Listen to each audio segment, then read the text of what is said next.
రైతులంతా కూడా ఆందోళన ఉన్నారు. ఎక్కడికి పోయినా కూడా బాధ ఏంటంటే కాగితాలు పట్టుకొని తిరగడాని దగ్గర తిరుగుతున్నారు. బ్యాంకుల దగ్గర పోయి కాళ్ళు మొక్కుతున్నారు.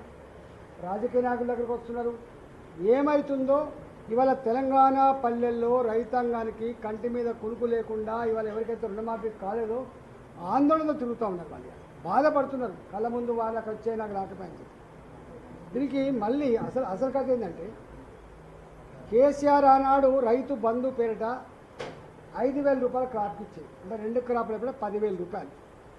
1,50,000 ఎకరాలు, దాదాపు 1,40,40,00,000 ఎకరాల నుంచి మొదలుపెట్టి 1,50,00,000 వరకు ఫస్ట్ పంటకి ఇచ్చేది. రెండవ పంట కోసం కూడా ఆల్మోస్ట్ 1,20,00,000, 1,30,00,000 వరకు ఆల్మోస్ట్ ఇచ్చేది.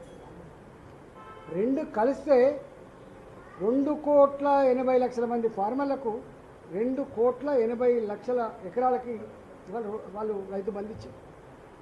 అంటే దాదాపు నాకు తెలిసి 13,000 కోట్లు, 13,500 కోట్లు వాళ్ళకు రైతు బంధు వచ్చింది. వీళ్ళు ఏం చెప్పిండ్రు రేవంత్ రెడ్డి గారు, కేసీఆర్ ఇచ్చే ముష్టి 5,000 రూపాయలైంది, 7,500 రూపాయలు ఒక్కొక్క క్రాప్ చొప్పున 2 క్రాపులకు కలిపి 15,000 కోట్ల రూపాయలు నేను ఇస్తాను. అంతేకాకుండా ఇంకొక అడుగు ముందుకేసి ఇవాళ లీజ్ ఫార్మర్స్ ఎవరైతే ఉన్నారో, కౌలు రైతులు ఎవరైతే ఉన్నారో, కౌలు రైతాంగానికి కూడా ఎకరానికి 12,000 రూపాయలు ఇచ్చే ప్రయత్నం చేస్తాం. దీనికి తోడుగా ప్యాడీ ఒక్కొక్క క్వింటాల్కి 500 రూపాయలు మేము వాళ్ళకు బోనస్ ఇస్తామని కూడా చెప్పింది. ఇదంతా నేను చెప్పింది కాదు. వాళ్ళ 6 గ్యారంటీలు, 66 హామీలు, 420 రకాల పనులు, ఇవన్నీ సోనియా గాంధీ గారి సమక్షంలో, రాహుల్ గాంధీ గారి సమక్షంలో, ప్రియాంక గాంధీ గారి సమక్షంలో, యువ పాలసీ కావచ్చు, మహిళా పాలసీ కావచ్చు, రైతు పాలసీ కావచ్చు, విద్యార్థి పాలసీ కావచ్చు, ఇవన్నీ కూడా రిలీజ్ చేసి నేను ఒక్కడే స్టేట్గా అడుగుతా ఉన్నా. ఇవాళ పంట జూన్లో వేస్తాం, ఇవాళ వచ్చింది ఆగస్టు మంత్కి వచ్చింది. ఇంతవరకు రైతు బంధు ఇవ్వలేకపోయినావు. నేను అడుగుతా ఉన్నా, రైతు బంధు కూడా వాళ్ళ లెక్క ప్రకారంగా 7,500 రూపాయలు కనుక ఇస్తే ఇవాటికి 10,500 కోట్ల రూపాయలు రైతు బంధు పెట్ట రైతాంగానికి రావాలి. కానీ వీళ్ళు ఇచ్చింది మాత్రం రైతు బంధు ఇవ్వలేదు. కానీ 1,49,000 రూపాయల లోపు రుణమాఫీ, 12,000 కోట్ల 12,095 కోట్ల రూపాయలు ఇచ్చిన మనం రైతు బంధుకును దీన్ని సరిపోయింది. అంటే ఈయన ఇచ్చింది ఎక్స్ట్రా 1 రూపాయి కూడా లేదు. దీని మీద చర్చకు వస్తారా కాంగ్రెస్ పార్టీ నాయకులరా అని చెప్పి అడుగుతుంది. దీన్ని చర్చకు వస్తారని చెప్పి ఇవాళ ఈ ఇచ్చిన హామీలు అమలు చేసే దమ్ము లేక డైవర్టింగ్ పాలిటిక్స్ చేస్తున్నారు. ఆనాడు అదే డైవర్టింగ్ పాలిటిక్స్ చేసిన, మళ్ళీ ఈయన కూడా అదే డైవర్టింగ్ పాలసీ చేస్తున్నారు. ఇవాళ ప్రజలు ఎప్పుడు కూడా మర్చిపోరు.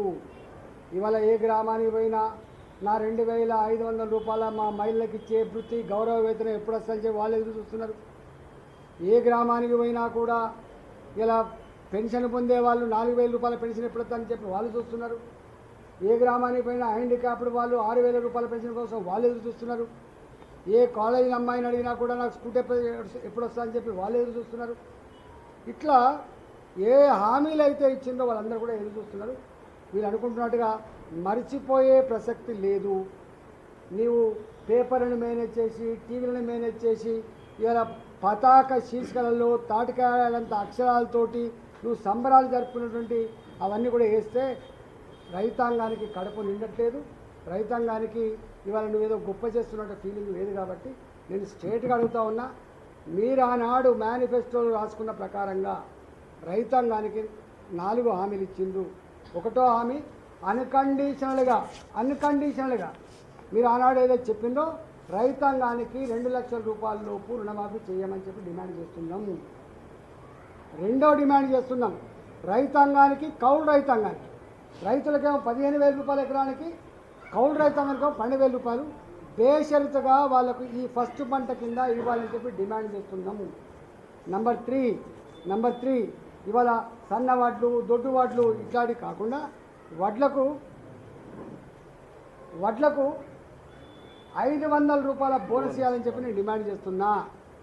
రైతుల దగ్గర పనిచేసే కూలీళ్లకు నెలకు 1,000 రూపాయలు చొప్పున 12,000 రూపాయలు సంవత్సరానికి వృత్తి ఇస్తా అని చెప్పినావు, వాళ్ళకి ఇవ్వమని చెప్పి డిమాండ్.